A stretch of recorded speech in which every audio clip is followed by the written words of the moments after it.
ভাই, প্রথম 3 দিনেই অলমোস্ট 2.5 কোটি টাকার ব্যবসা করে ফেলেছে প্রজাপতি টু।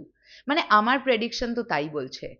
আমরা এখন এই ভিডিওতে কথা বলবো প্রজাপতি টু এর গতকাল অর্থাৎ ডে 3 বক্স অফিস কালেকশন নিয়ে। প্রথম ভিডিওটা এটাই হোক। আজকে রবিবার, ভয়ঙ্কর একটা পারফরমেন্স দিতে চলেছে আবারও প্রজাপতি টু। আমরা যেটা দেখলাম গতকাল শনিবার, 150টা প্লাস অলমোস্ট ফুল হাউসফুল, যেটা টিম জানাচ্ছে।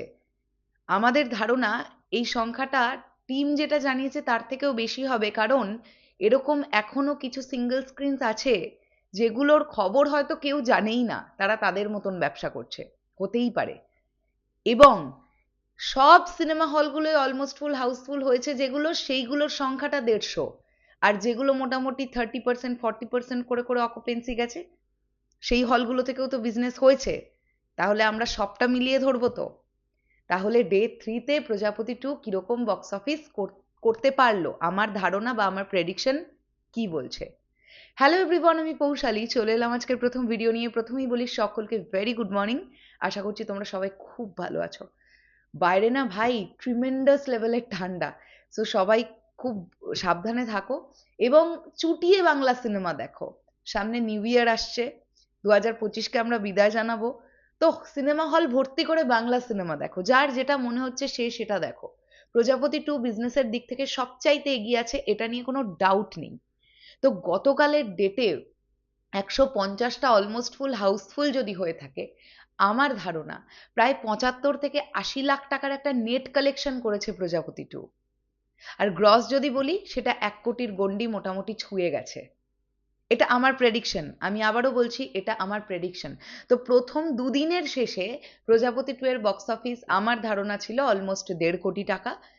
আর যদি আমরা তৃতীয় দিনটাও যোগ করি, তাহলে আমার ধারণা মোটামুটি 2 কোটি 30 থেকে 2 কোটি 35 লাখ টাকার একটা বিজনেস কিন্তু প্রথম 3 দিনেই প্রজাপতি টু এর হয়ে গেল, যেটা একটা ব্যাপক ব্যাপক ব্যাপক ব্যাপার। আজকে রবিবার, সামনে 31st আছে, 1লা জানুয়ারি আছে, তোমরা ফিল করতে পারছো এই সিনেমাটা ব্লকবাস্টার হওয়া থেকে কেউ আটকাতে পারবে না। এবং এই যে দেবদা হল ভিজিট করছেন, এটা তো আরো বড় একটা, কি বলবো, অডিয়েন্সের কাছে পাওয়ার জায়গা। মানে এটাতে অডিয়েন্স হ্যাপি হয়ে যাচ্ছে, কারণ কেউ তো জানেই না, আগে থেকে কোনো অ্যানাউন্সমেন্ট দেওয়া হচ্ছে না যে অমুক হলে অমুক সময় দেবদা যাচ্ছেন। দুমদাম দুমদাম চলে যাচ্ছেন। প্রথমে প্রিয়াতে দেখলাম, তারপরে নন্দনে দেখলাম।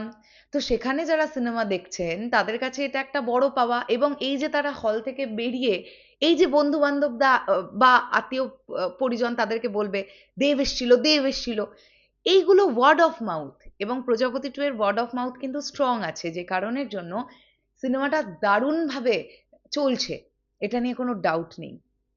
তো তোমাদের কি মনে হয় গতকালের ডেটে কিরকম কি বিজনেস হলো প্রজাপতি টু এর, সেটা অবশ্যই কমেন্ট সেকশনে জানাতে পারো। চলো দেখা যাক আজকে রবিবার প্রজাপতি টু তার 4র্থতম দিনে কিরকম বিজনেস করতে পারে। যেটা ওপেনিং হয়েছিল সেটাকেও ভাঙতে পারে কিনা 4র্থতম দিনে এসে, সেটা দেখবার। কারণ আজ কিন্তু রবিবার, এটা মাথায় রাখতে হবে। আর প্রথম দিকে অনেকেই, অনেক অডিয়েন্সই ওয়েট করে আগে একটু দেখে নি শুনে নি না কে কি বলছে, ভাল লাগছে না খারাপ লাগছে। এখন এই 3 দিন গড়িয়ে যাওয়ার পরে যারা পাবলিক রিভিউ দেখে বা রিয়াকশন দেখে সিনেমা দেখতে যাবে বলে মনে করছে, পাবলিক রিয়াকশন কিন্তু খুব পজিটিভ আছে প্রজাপতি টু নিয়ে। তাই আজকে প্রবল অডিয়েন্স সিনেমা হলে গিয়ে প্রজাপতি টু দেখার একটা সম্ভাবনা দেখা যাচ্ছে। তো যাই হোক, দেখা যাক কি হয়। চলো শেষ করলাম ভিডিওটা, আসছি আবার খুব শিগগিরই নতুন কোনো ভিডিও নিয়ে। তাহলে এখনের জন্য টাটা।